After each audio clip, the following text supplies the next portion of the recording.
Hello there, and welcome to the Untitled Film Podcast with Callum and Johnny. Bugger me, you milk this, don't you? It's the best bit of the show, some would say. So. It really is. I enjoy looking for my moment to jump in every week. It's become a thing. To try and pull me down. But you can't pull me down because, you know, when you've got this smooth jazz stylings... Do you get knocked down and then get up again? There's nothing that's going to take you down. I think that's the lyrics, is it? No, I mixed it up a bit. I did mix it up a bit. The last bit. Anyway, doesn't matter. Who are you? I am Callum. Shit. Who am I then? I guess I'm Johnny then. Well, maybe it's going to be confusing for first-time listeners. For first-time listeners, I'm Johnny and he's Callum, but everyone else, you get the drill. Or are we? Uravu. Indeed. That's a very niche joke, that. Yes, do you get it? I don't think I do. Is it a reference to something? Shooting stars. Oh, yeah. I haven't seen that in ages. Jesus. Which, for those that don't know, is a really surreal British quote-unquote game show, but not lost really. All of the audience. Kind of like a proto-Taskmaster, I guess. Yeah, Vic Reeves and Bob Mortimer. Yeah. But anyway, that is by the by. Yes. If people want to, in between our episodes, though, hear our random ramblings and thoughts and ideas and photos and things, where would they go? You just go to Untitled Film Podcast on either Instagram or Facebook, and we're going to jazz it up a bit from now on. We've been saying since the new year. But we had a meeting this morning and we kind of came up with a bit of a timeline of events, and we're going to put more fun things in. I think probably starting from this weekend. So I think we'll stick to the regular schedule where I'll put out a tease on the Tuesday and an episode link on a Thursday. But after that, it will be different. So just look forward to that. But yes. And where else can they find this podcast that's not through audio only means? Well, you can find us on the wonderful platform called YouTube, where if you really can't figure out this whole podcast malarkey, it's there for you, just like a YouTube video. And I think in the not too distant future, there may be some new things coming to YouTube's as well. But no promises of how soon. I have to say hi, Mum, on those, because I'm pretty sure that's how Mum listens to this podcast, because I don't think she quite figures out how to do the whole Spotify thing. It just doesn't work for her on the phone that she has. Yes, so hi, Mum, on YouTube. Hi, Callum's mum. I hope you're well. I hope Durham's treating you well. Anyway, on to the next part of the show. Now we've done all the nonsense. Yeah, dotted the I's, crossed the T's, that kind of dotted shit. The lowercase J's. Absolutely. And we're going to move on to something we like to call the news. We do like to call it that. And as last week, Callum, I went first. I think this week it is your turn to go first. Okie dokie. Well, the first bit of news I have is that fresh off The Last of Us, Bella Ramsey, who is tearing up the screen, has got their next role in a movie called Monstrous Beauty, which is going to be directed and written by Romola Garai, who people might know from Atonement and The Hour as an actor. I'm not sure if she's got a great deal of credits as a director, so this should be exciting to see. And it's about a playwright who was working in the court of King Charles II, who suffered from a rare condition that means her body is entirely covered in hair. And it's also going to be co-starring Dominic West, Ruth Negga, Fiona Shaw, and it's going to be produced by Hanway Pictures. So, you know, it looks like a prestige film, lots of costumes, expects BAFTAs and nothing else, and it probably get a 78 on Rotten Tomatoes with a 6.4 average rating, where people says pretty respectable. That was pretty respectable. Well, I look forward to it. Yeah, I really like Bella Ramsey. They're doing really cool things, and I've heard they're really great in The Last of Us, and they were also in a few films and Game of Thrones, and they've been a very impressive talent, a one to watch for a while. So it looks like this is their kind of moment. Nice. Excellent. And what's your first piece of news? So somebody will probably be talking about at some length later in the podcast, Rosario Dawson has got a new show. Oh, cool. Have you seen what this show is, Callum? I know that she was going to be in an adaptation of the comic book DMZ. Is it that? It is not. Oh, okay. Star Wars. Ooh. I'm going to pronounce this wrong, sorry to all Star Wars fans, I'm sure. Ahsoka Tano, she's playing. I did that as in Yoda speak there. Along in the new adaptation, it's kind of she's popped up. I don't know if it was her that's playing it actually. I should know this really, but the character has popped up a couple of times so far in The Mandalorian and the Book of Boba Fett, and I know she was quite a big thing in the animated TV series.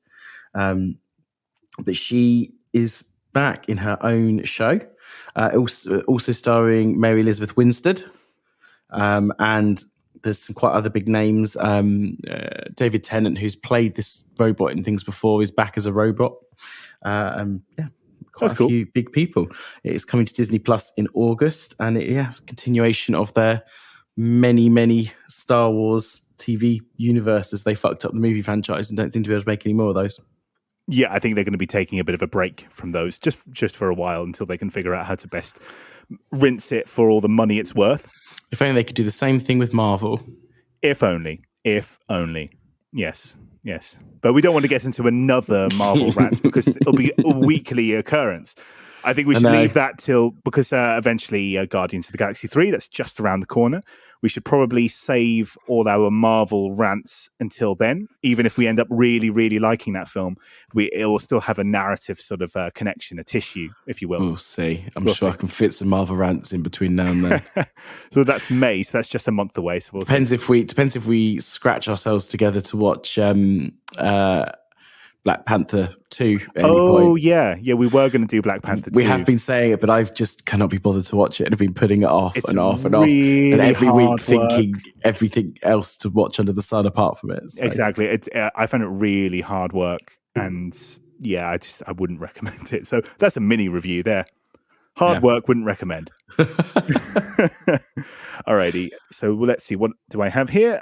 So Apple lands Jonah Hill's Keanu Reeves-led dark comedy Outcome. So this is Jonah Hill's second film as a director after he made Mid-90s. And apparently there's been a bit of a... I love Mid-90s, by the way. Did you watch it? No, I still haven't. That's my mini review, Mid-90s. Loved it. Watch it.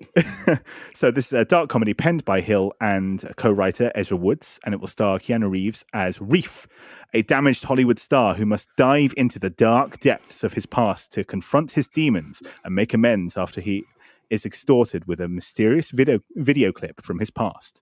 So it sounds pretty fun. Yeah, pretty intriguing.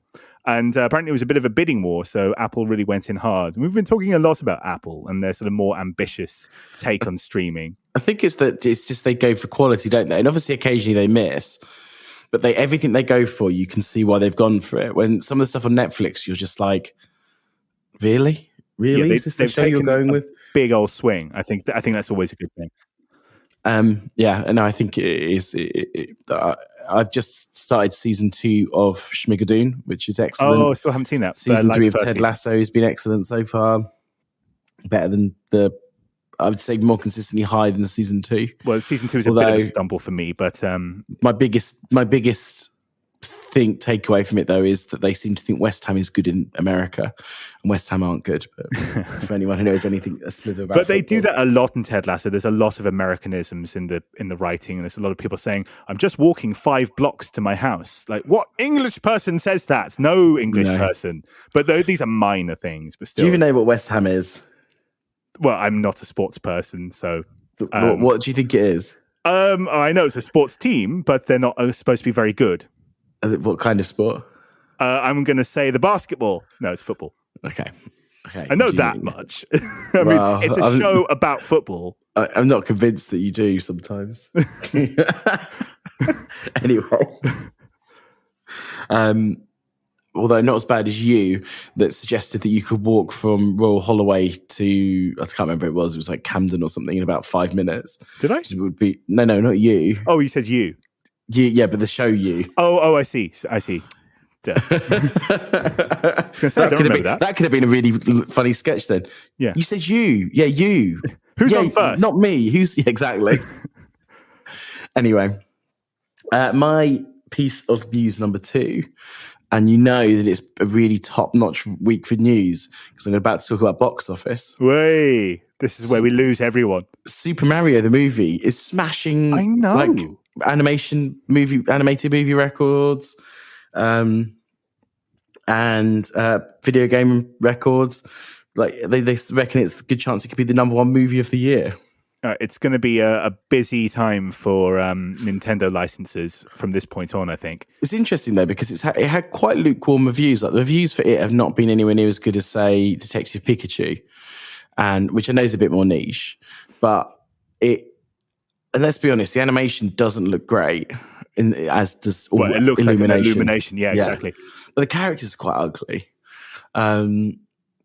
I suppose it has got quite an interesting cast in a way, but they don't seem right, the cast. I've never been anything about it. It's never like gone to me like, yes, you must watch this movie. It looks great. Mm-hmm. So I'm intrigued that it's got such a boost.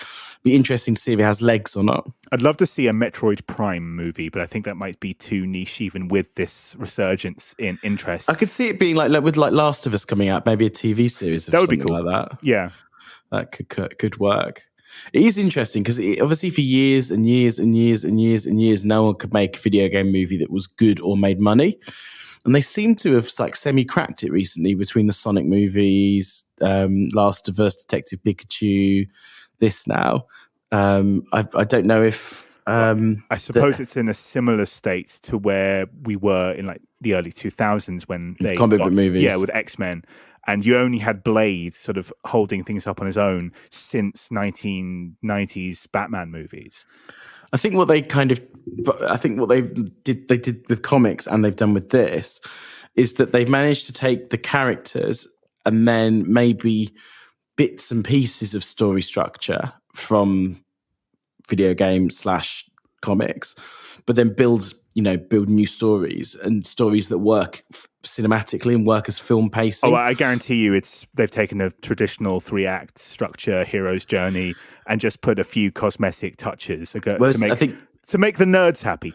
Whereas I think previously when they did it, they were like either a spec script that they then just glued on some characters like the original Super Mario with Bob Hoskins and stuff, or they were more like they tried to keep it too close to the video games.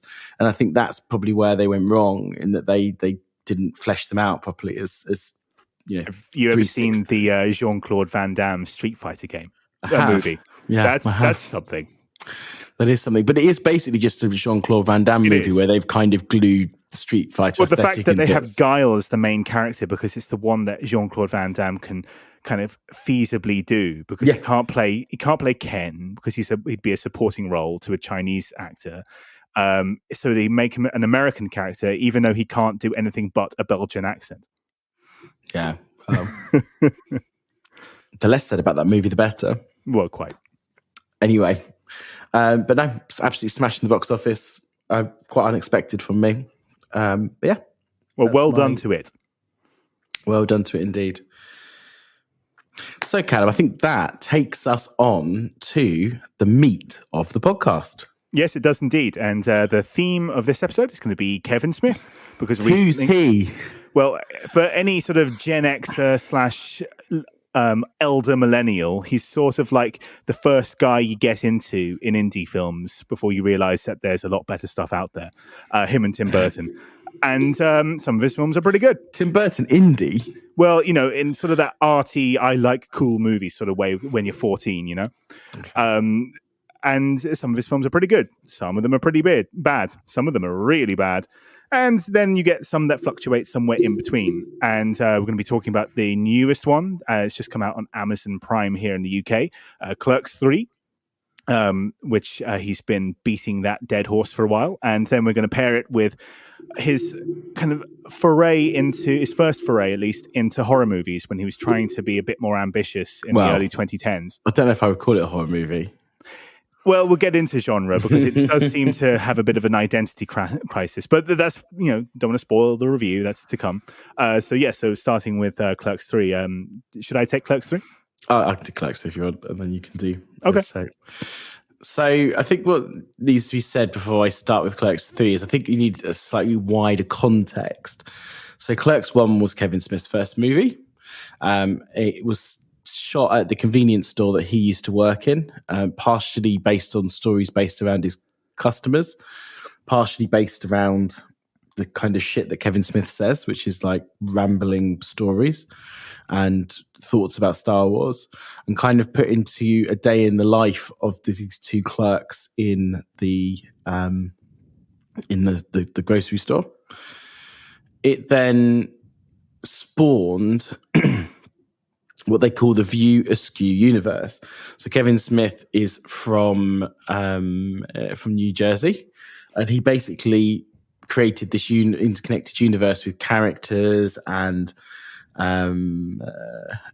locations and stories and background that kind of connects them together. Just about the main two things that connect it together, though, are Jay and Silent Bob, which spawned two movies of their own: Jay and Silent Bob and Jay and Silent Bob Strike Back. No, Jay and Silent Bob Strike Back is the first one. What's the second one called? Reboot. Sorry, Jay and Silent Bob Reboot. And there was also a Clerks 2. Surprisingly, there's a Clerks 3 where it sees the same two characters working in a store called Moobies, which is something apart from the View Askew universe. It's their kind of version of McDonald's. And then in that, they add a host of new characters, most of whom make it through to Clerks 3. One who kind of makes it through to Clerks 3 is Rosario Dawson, linked from earlier today, earlier in the podcast. Clever. Who he falls in love with in Clerks 2 and is missing at the start of Clerks 3. And you wonder why. And pretty quickly you find out that she died very quickly after Clerks 2. We'll get into that a little bit later. It's the story of Clerks 3. Dante and Randall, who are the two clerks who've been in the previous movies, have now bought the convenience store or the quick stop that they used to work in, and now work in there in a pretty aimless life. Very quickly into the story, Randall has a heart attack, a really big one, nearly dies. So he decides that he wants to make a movie of all the things all the shit that he says and all the people that he sees in the quick stop on a daily basis. Is this sounding familiar to anyone? And that's the movie. So this is a very hard movie to love, really. I think just going into it, because the thing about Kevin Smith is that he's very likable. He's become sort of the geek gadfly. He's the kind of guy that, all fountains of geek knowledge in Hollywood comes from him or is filtered through him at some point. And he just comes across as a sincere, likable guy. So you want to root for him.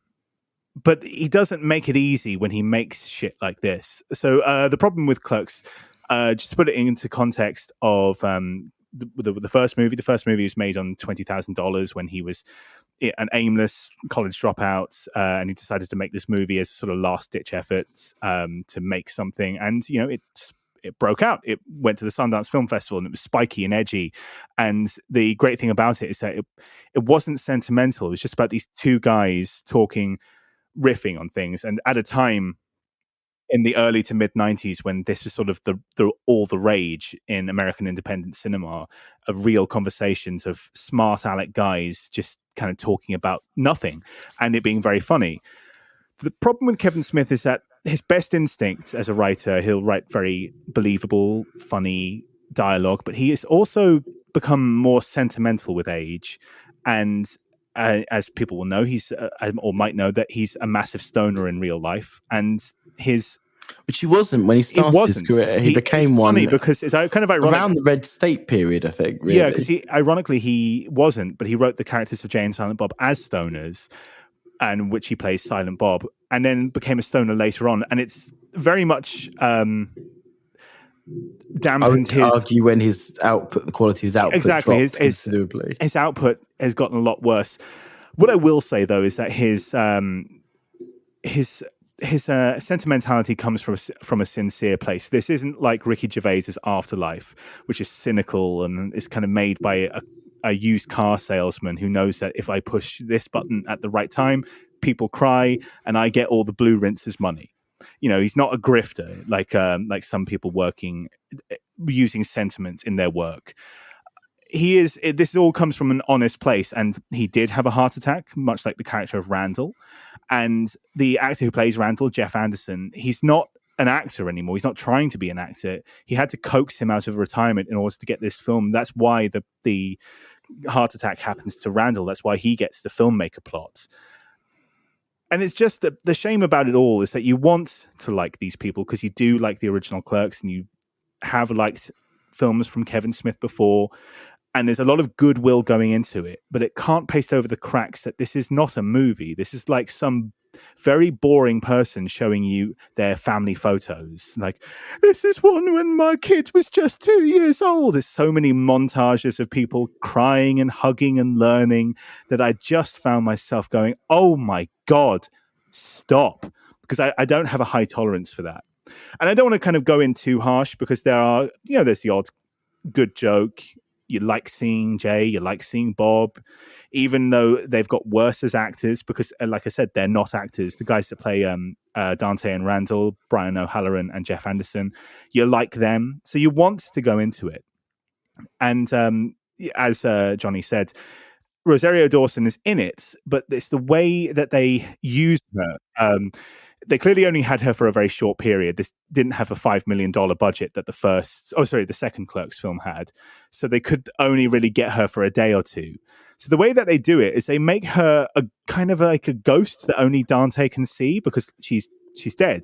And it completely undermines the whole message of Clerks 2. Like, do you feel that? This is the first day of the rest of our lives when they buy the convenience store and everything's a happy ending.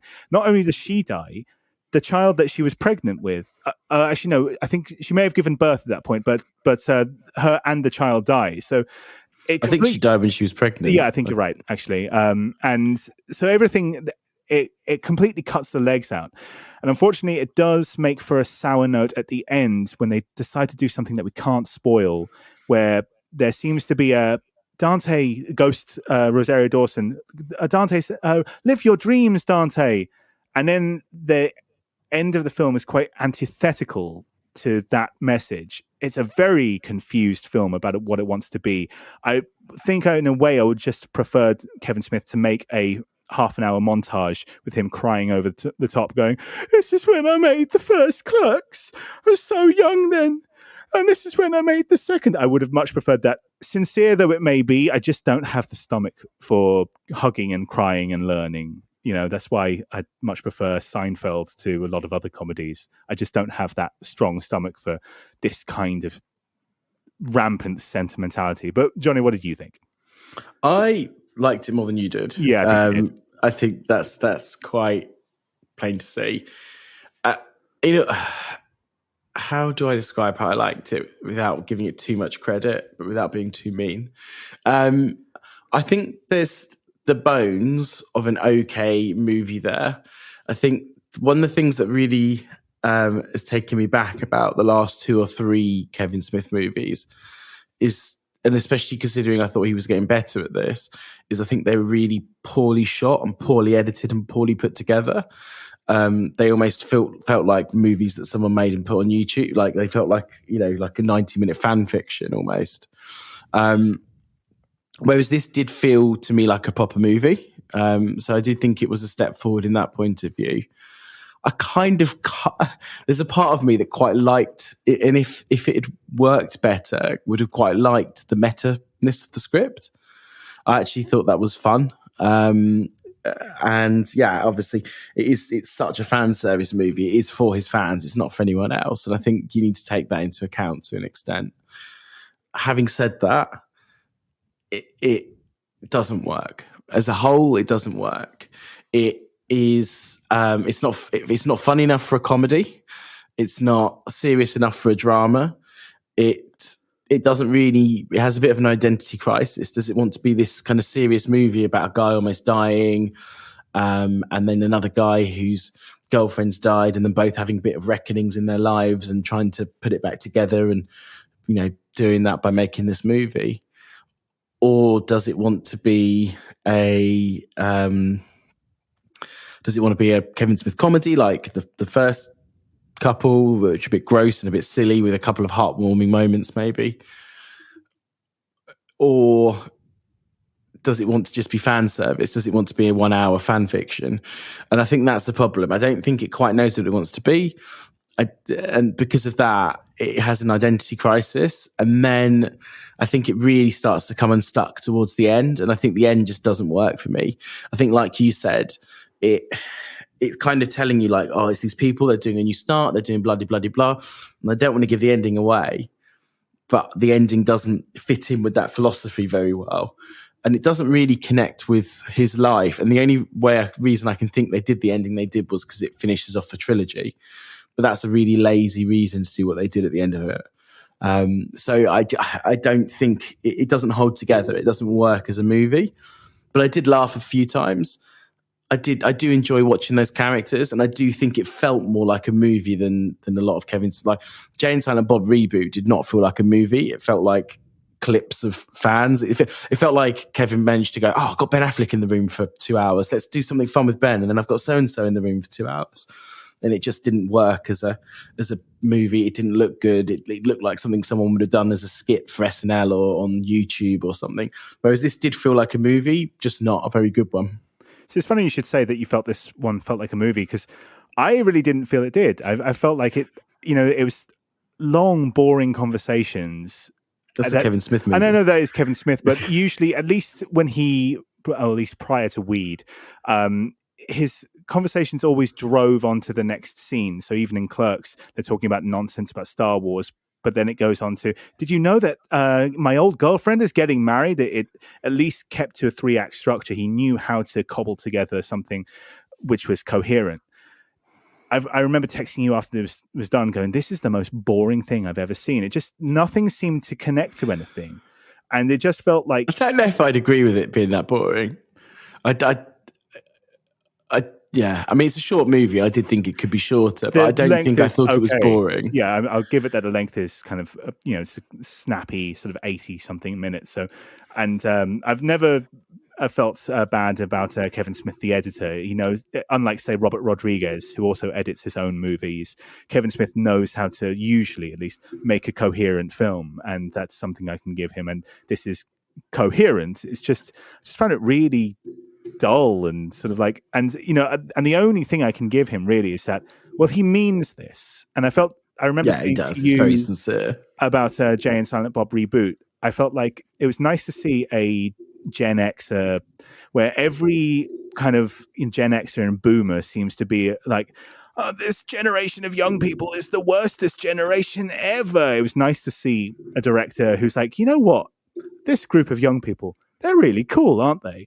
And it was nice. I liked that about Jay and Silent Bob Reboot, is that I didn't really like the film, but I liked that nothing that he does seems to come from a place of malice. And so I can't absolutely... He's just a genuinely positive guy, isn't he? Yeah, exactly. And I like him a lot. So I want to sort of say that whatever he makes next, even if he doesn't make another movie again, because I think he's sort of more in the sort of TV episode for hire sort of director now. I think he's sort of more into that. And now that he's finished off Clerks, he might never do a feature again. But if he does, I'll still be there for it. So, it's one of those things. It's like, I remember watching the documentary, The People versus George Lucas, which came out a couple of years after the prequels, when it was still cool to hate the prequels, the Star Wars prequels. And it was about an hour and a half of people slagging off the prequels. And then the end, prequels are shit. They are shit. And then at the end, they said, so what do you think about George Lucas? Oh, he made Star Wars. I love him. So after an hour and a half, so I want to sort of cap off my thoughts. Like, I really didn't like this, but I really like Kevin Smith, and I'm there for whatever he does next, and will be there for the next one, no matter how bad this film is. He'll always be one of the good guys, and for that I can appreciate, even if I don't really like his films anymore. Fair enough. I think that's a good place to end it. And on that note, here's an advert break, and I'm not going to let Callum say I'll buy that for $1. I'm going to pause him. Speak to you in a bit. Welcome back from the advert break. Yeah, see, I've paused it. We can't say buy that for $1. So anyway, we are on to now Red State. So Red State is an interesting one. Kevin Smith took quite a break for a while from doing anything Jay and Silent Bob related.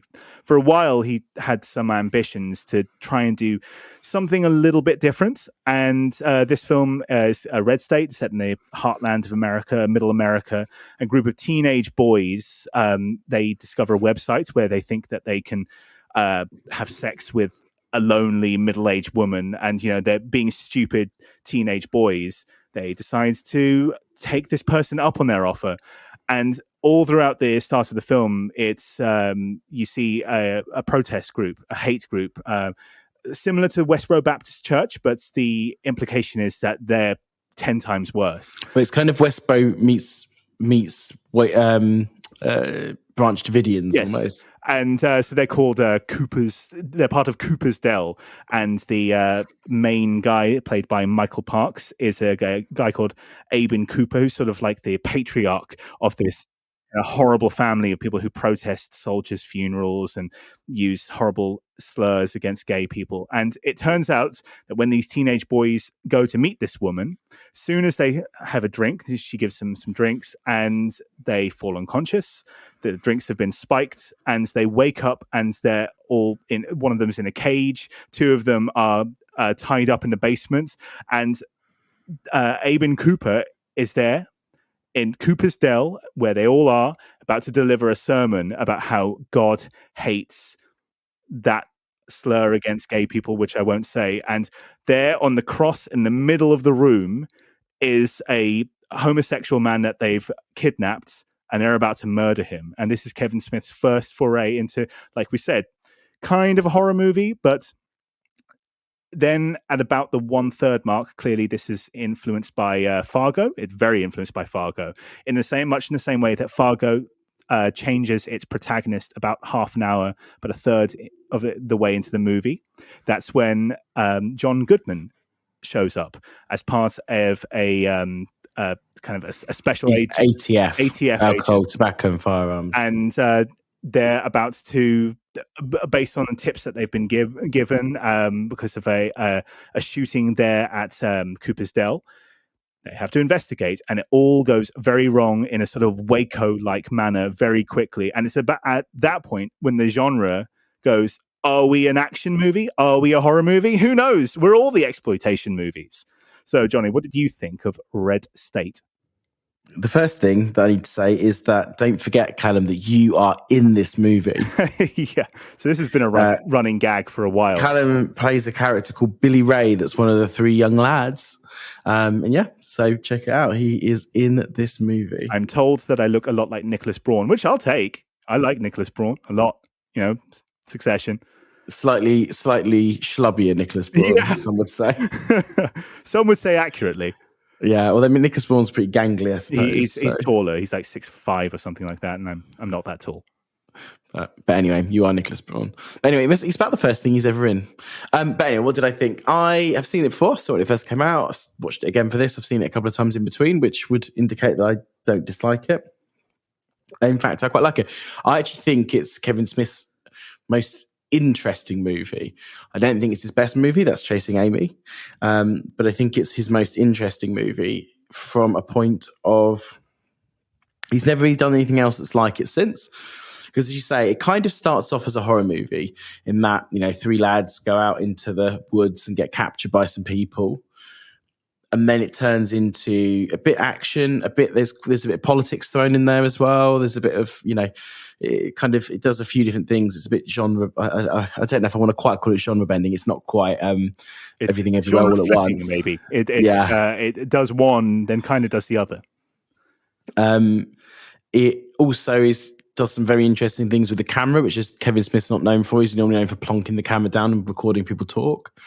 Michael Park is fantastic in it. He is very menacing. He's very believable when he goes off on these big kind of rants, as these Fred Phelps types teams seem to do, because they think the sun shines out of their asses.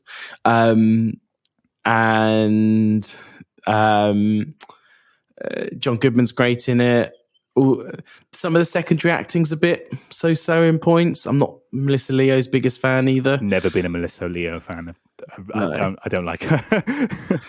but it all kind of works. You get some, mainly from the Kevin Smith character, some good. The Kevin Smith character from the John Goodman character. You get some quite good Kevin Smith-esque dialogue at points. He says "what not," which is such a Kevin Smith thing to say at one point. And I'm like, that's Kevin Smith. He's just writing his own things. And I think overall it works. It's quite tight. It doesn't feel too long at any point really. And which I don't say very often, as regular listeners to this podcast will know. And I think it's funny at points. I think it's scary. Well, scary is not the word I'd use, but it's kind of, keeps you in tenterhooks at points. I think it's interesting at points. Yeah, I think it works. What about you? Yeah, same. I don't have a lot of faults with it. I mean, if I don't give it the most high rating in the world, it's just because maybe it could have been done slightly more successfully rather than anything being done wrong per se, if that makes sense. No, I think I agree with you on a lot of stuff. I think it is tight. It's about 90 minutes long. All the acting is ranges from pretty good to actually very good. It does flip around a bit, but not in a way that's sort of where you kind of say, oh, hold on, stick to a genre. In fact, it's sort of welcome when it becomes a bit of an action film. They find a right part to change it. And it's around the same part when they introduce the John Goodman character.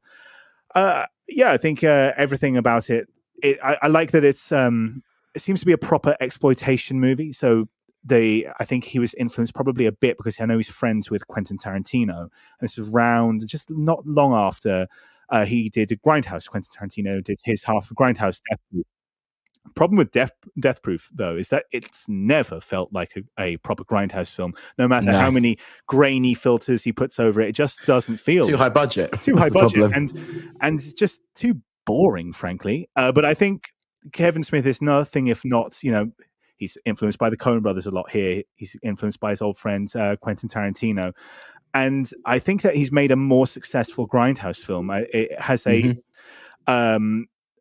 urgency to it that I like, that it seems to be reliant on genre tropes without being derivative. Well, it was incredibly independent. He scraped the money together himself. Really I think he made it for about $4 million, which at the time is something tiny budget, really.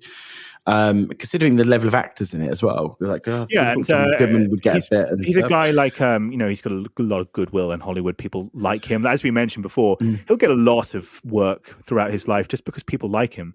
And one of the but that actually, ironically, at the time, I think the reason he went and did this by himself was he'd had a couple of big flops. He'd had Jersey Girl was a pretty big flop. Yes, it was. And then he went and did that awful cop-out movie. He did with Bruce Willis. And it didn't go down very well. No, it's fucking terrible. And he didn't die. He didn't write it, which probably is the mistake. Maybe if he'd have been allowed to go over the script, it might have been at least mildly funny. It just wasn't a good movie. And then he went on this kind of rampage and burnt a lot of bridges with reviewers. He did. I remember he got very it. Angry at film critics and saying it's not made for you. It's not Schindler's Cop Out, which is never a good look. And I kind of think because of that, he went out and I think he was actually struggling to get together and to get money together to make movies. And I actually think this was a bit of a rebirth for him. And he kind of built, which most of his movies since have, but he hasn't really done that many studio movies since. Most of his movies. Oh no, he did a couple after this. He did a couple, but most of his movies have been self-released of late. Well, it probably should be said as well that not so long after this, he made a couple of films with the Weinstein Company, and then everything that happened with the Weinstein Company. And I think of all the people in Hollywood who said, "Oh no, I had no idea that Harvey Weinstein was doing these things." But you always have a little bit of suspicion with a lot of these people, like with Ben Affleck and Quentin Tarantino. When Kevin Smith said that he didn't know, I believe that he didn't know. I kind of feel the difference, though, is Kevin Smith's movies were never massively high budget and massively high stakes. So I never got the feeling that Harvey Weinstein was hanging around the set. But with like Tarantino's movies and things, Harvey Weinstein was also, there. He made them a lot in New York and New Jersey. So he could Harvey Weinstein could give him a few million and he'd go and make them and then come back. But I think the fallout of the Harvey Weinstein thing, I know that's a little bit after this, meant that it's a little bit of a tangent, but I'll get back onto the film, that he didn't want to make studio films ever again. But I think that I don't think that's going to do with this. Really. No, it's a bit later than this. But what's one thing that's quite interesting in this, actually, and again, I think it shows that Kevin didn't really know what was going on with Harvey Weinstein, was when he made this, he called his production company the Harvey Boys. Yes. Because he was like, oh yeah, Harvey Weinstein taught me how to make movies, how to how to get them financed, how to do that. And he did it as a badge of honor. Although he massively fell out with Harvey Weinstein actually over this movie at the Sundance Film Festival, he auctions the rights to this movie off and then immediately sold them to himself, which annoyed people. Previous to that, so apparently when he started filming this movie, Harvey Weinstein got up, answered his phone, and was standing in the hallway yelling at someone. And that's you could hear it. And you could hear he it in the actually told him to screening. shut up. Yeah. So I think actually him and Harvey Weinstein fell out after this movie. Which is something to like Kevin Smith more about. He told off Harvey Weinstein. But I've done this by my fucking self. I don't need you anymore. But to get back on track, we have gone on a bit of a tangent. Funny though, I think it was one that was needed. I think it was just to kind of clear the air on that. I like that this film, when it does do horror, it is genuinely unnerving. I tried counting jump scares. There weren't any. It's not like that. And the scariest scene in this film, I think, is there's a scene where there's kind of a steady cam shot. There's a camera attached to one of the boys as he breaks free and tries to run out of the house, and he's going through all the doors that he can, and they're all padlocks. And I remember the first time I saw that, I actually felt a little bit of a shiver in my guts. And so when he does commit to doing horror, there's some quite well accomplished kind of nerve jangling stuff. And then when it becomes an action movie, actually for me, when it becomes an action movie, it's slightly less interesting because then there's a lot of shooting and I think I'm the other way around, because I think as well as the horror's done, I think it doesn't really do much out of normal horror tropes. Whereas when it goes into the action stuff, I'm not so bothered about the shooting and things, but I quite like how it goes into kind of almost like a Coen Brothers, like Burn After Reading kind of style movie where they're having a bit of a go at the government and stuff. Well, exactly. People have noted that the last scene when John Goodman is giving his post-mortem about the whole...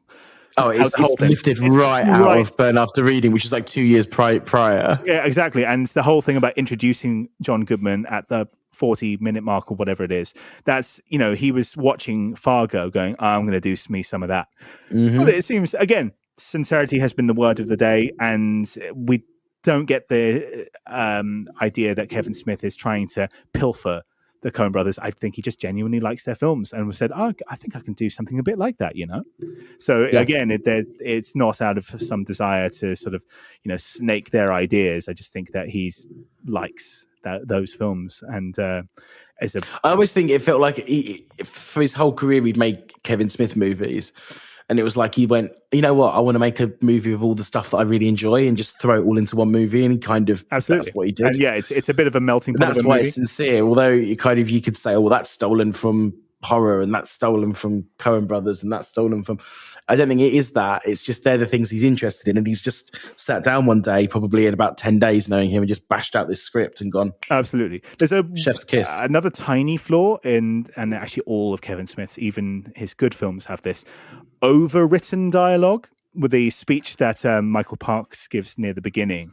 It's about the age of eternity. It's like, oh my God, you could trim this down just a little tiny bit. I mean, that's the one thing. If I was to cut 5 minutes from the movie, it would have been Michael Parks giving his rambling. And I know it's like it's a narcissistic guy. He's a villain. He's trying to, he's doing his big speech about how God does not love everybody. But Kevin Smith always does this. It's always overwritten dialogue. But I also think it's a bit of a kill your babies thing. Yeah.